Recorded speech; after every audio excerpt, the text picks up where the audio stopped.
Welcome back once again. Today we are going to start a new chapter of class 8th English from the book English Tree, and the chapter name is The Hissing Cobra. Hissing का मतलब होता है फुफकार मारना। तो जो cobra fun फैलाकर फुफकार रहा हो यानी गुस्से से चेतावनी दे रहा हो, उस बारे में ये चैप्टर है। तो ये चैप्टर को शुरू करने से पहले मैं आपको बता दूं कि ये एक ऐसे व्यक्ति के अनुभव पर आधारित है जो गांव के किनारे खेत और जंगल के बीच रहता है। यानी ये जो व्यक्ति है वो एक ऐसी जगह पर रहता है जो गांव के किनारे के खेत और जंगल के आसपास के बीच में, मतलब जहाँ पर बहुत सारे जीव जंतु, खास तौर से सांप देखने को मिलते हैं। एक दिन वो अपनी मित्र मीना के साथ खेत पर जाता है और रसोई में एक खतरनाक कोबरा सांप देखता है। दोनों डर जाते हैं लेकिन काफ़ी साहस से काम लेते हैं।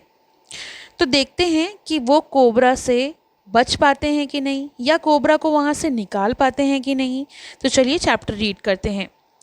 Staying right at the edge of the village with a river on one side and surrounded by fields and forest was definitely romantic. तो कहानी की शुरुआत में बताया गया है कि गांव के बिल्कुल किनारे रहना, जहां एक तरफ नदी हो और चारों ओर खेत और जंगल हो, निश्चित रूप से बहुत ही रोमांचक और सुंदर अनुभव था। The romantic setting was also the stage for some unexpected encounters. इतना ही नहीं, उस सुंदर वातावरण में कभी कभी कुछ ऐसा हो जाता था, अनएक्सपेक्टेड मतलब जिसका हम विश्वास ना करें, अप्रत्याशित घटना जो है वो घट जाती थी। The paddy fields around have a lot of snakes. Paddy field होती है धान के खेत, तो आसपास के धान के खेत में बहुत सारे सांप होते हैं। And I have spotted the buff striped keelback, the red snake, the krait, the deadly Russell viper and cobra too. तो वो बताता है कि मैंने वहाँ धारीदार कीलबैक, रेड स्नेक, क्रेट, खतरनाक रसल वाइपर और कोबरा भी देखे हैं। The river and its small islands are full of water snacks.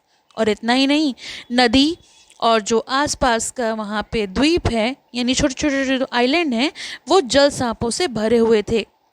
The evenings are a treat as far as moths and insects are concerned. तो शाम के समय कीड़ों और पतंगों के लिए बहुत खास होता था। Every inch of the wall, especially near the light source, is covered with varieties of moth. दीवार के हर इंच, खासकर रोशनी के पास जहाँ पर रोशनी होती है वहाँ पर वो तरह तरह पतंगों से ढका रहता था। Some of them having intriguing design and I especially try to photograph the bigger one. और उनमें से कुछ जो हैं वो ख़ास तौर से बड़े बड़े पतंगों से डिज़ाइनें जो हैं वो काफ़ी आकर्षक होती थीं और मैं बड़े पतंगों की तस्वीर लेने की कोशिश करता था। I have also spotted a couple of rabbits and mongoose on the farm during my routine walk. और मैंने अपने डेली रूटीन यानी अपने रोज़ाना खेत के चक्कर लगाते समय कुछ खरगोश और मंगूस होता है नेवला भी देखा था। Every once in a while we have scorpions as house guest. कभी कभी हमारे घर में स्कॉर्पियन यानी बिच्छू भी मेहमान बनकर आ जाते थे। They have to be evicted gently, जिन्हें धीरे से बाहर निकालना पड़ता था क्योंकि स्कॉर्पियंस जो हैं वो पॉइजनस होते हैं, फ्रेंडली तो नहीं हो सकते। इट वॉज इंडिपेंडेंस डे, ये स्वतंत्रता दिवस था।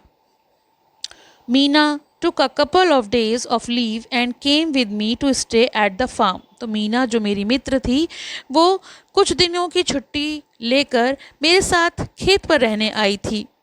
We reached the farm around afternoon and as usual I started the mandatory check in the house.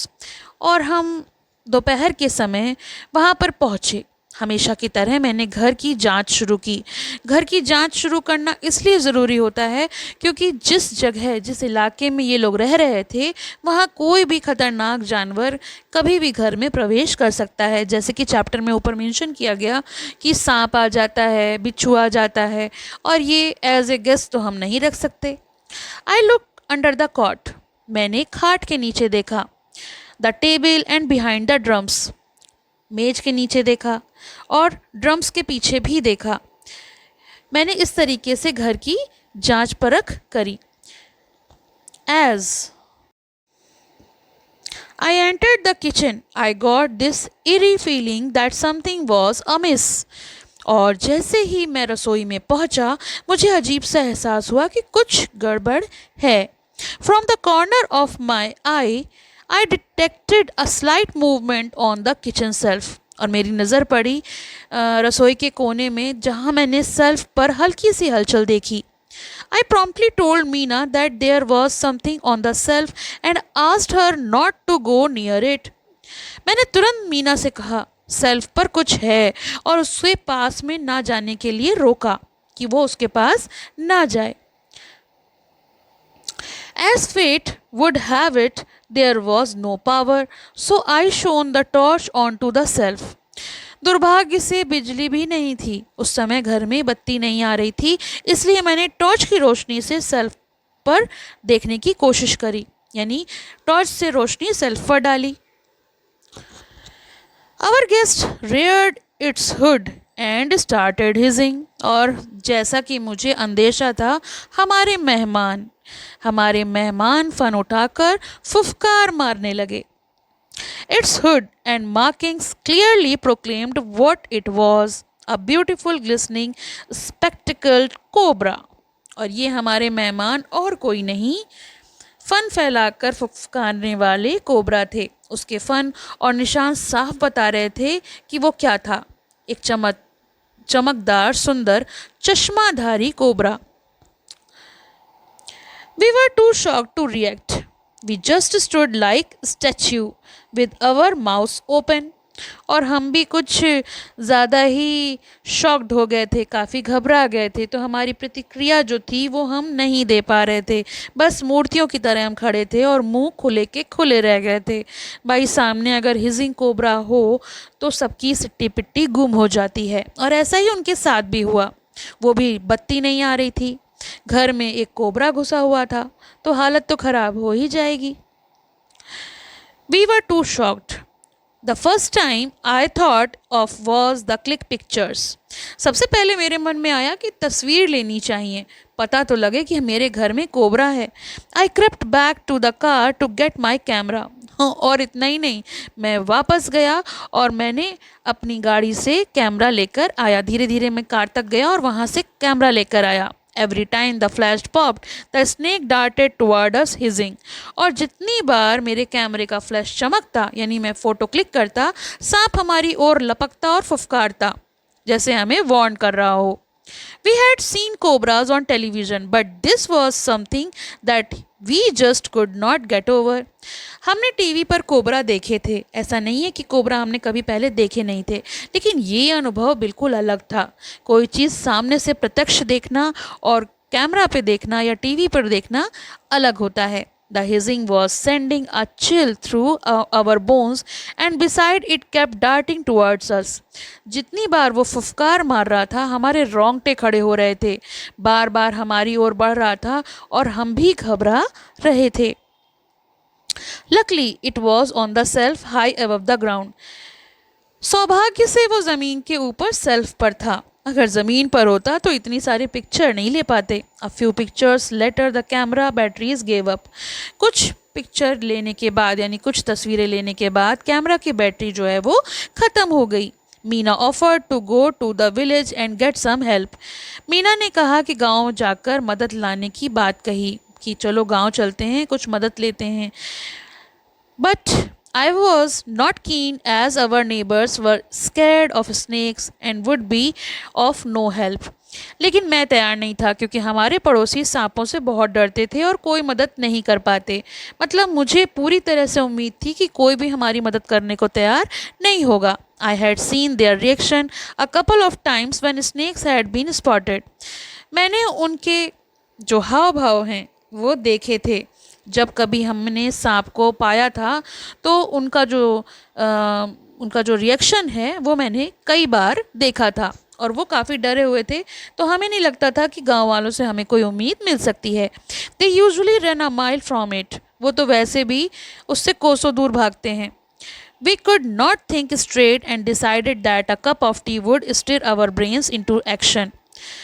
तो फिर ठीक है, हम ठीक से सोच नहीं पा रहे थे, इसलिए हमने चाय बनाने का फैसला किया ताकि हमारा दिमाग शांत हो सके और हम कुछ सोच सकें.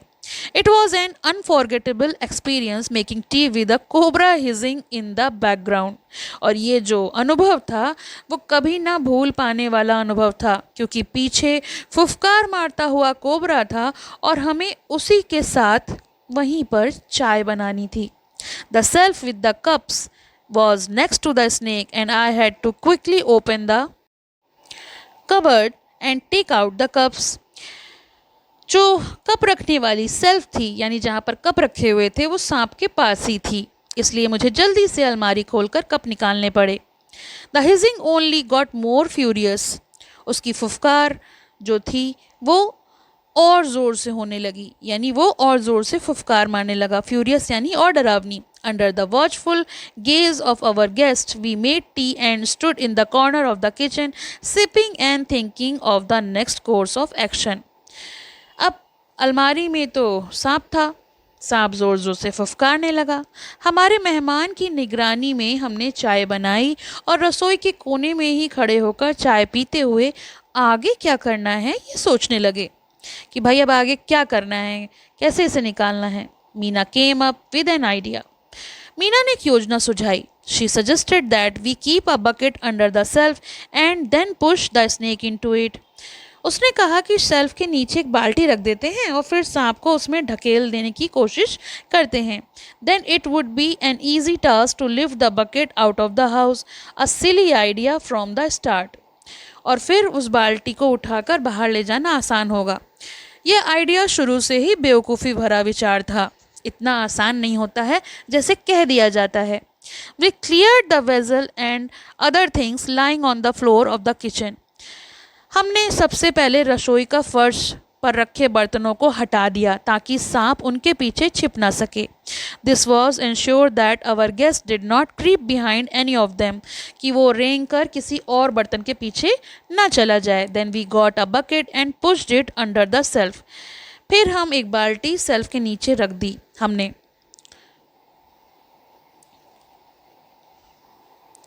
आई prodded the snake with a long bamboo stick. Prodded का मतलब होता है हल्के से छेड़ना, धीरे धीरे उसे पोक करना. तो मैंने एक लंबी सी बांस की छड़ी ली और उसे हल्के से छेड़ना शुरू किया. भाई जब तक उसे हिलाएंगे नहीं तब तक वो बाहर कैसे निकलेगा. It hissed more viciously and darted towards me. अब सांप जो है, जो कोबरा है, वो और जोर से फुफकारने लगा और मेरी ओर लपका. I lightly kept the stick on its head and suddenly the snake went quiet and put its head down. मैंने धीरे से छड़ी उसके सर पर रखी और अचानक वो शांत हो गया और उसने सर नीचे कर लिया. For a moment I was tempted to catch it but thought the better of it. मैंने उसी पल सोचा कि मैं उसे पकड़ लूँ, लेकिन फिर मैंने अपना विचार बदल दिया, क्योंकि वो शांत ज़रूर हो गया था मगर खतरा अभी टला नहीं था. The gentle prod with a stick and I managed to push the snake off the shelf. हल्के से धक्का देने पर मैंने उसे सेल्फ से नीचे गिरा दिया. As fate would have it, it fell outside the bucket. लेकिन दुर्भाग्य से मैंने कोबरा वहाँ से निकाल तो लिया, लेकिन वो बकेट में नहीं गिरा, वो बकेट के बाहर यानी बाल्टी के बाहर गिरा. Now there was a slithering, hissing, darting cobra on the floor of the kitchen. अब तो भाई वो रसोई के फर्श पर फिसलता हुआ, फुफकार मारता हुआ, इधर उधर भागता हुआ कोबरा था. I was standing there with a long bamboo trying to push it out of the kitchen door while Meena was outside hoping to shoo it away. तो भाई अब वो कोबरा जो था वो ज़मीन पर आ गया था. डेंजरस भी हो गया था क्योंकि वो बार बार फिसल रहा था, फुफकार मार रहा था, इधर उधर भाग रहा था. मैं बांस की छड़ी से उसे दरवाजे की ओर ढकेलने की कोशिश कर रहा था. मीना बाहर से उसे भगाने की कोशिश कर रही थी. The floor was too smooth for the snake and it kept slithering and moving in the wrong direction. तो सांप के लिए वो फर्श जो था वो बहुत ही चिकना था, फिसलने वाला था।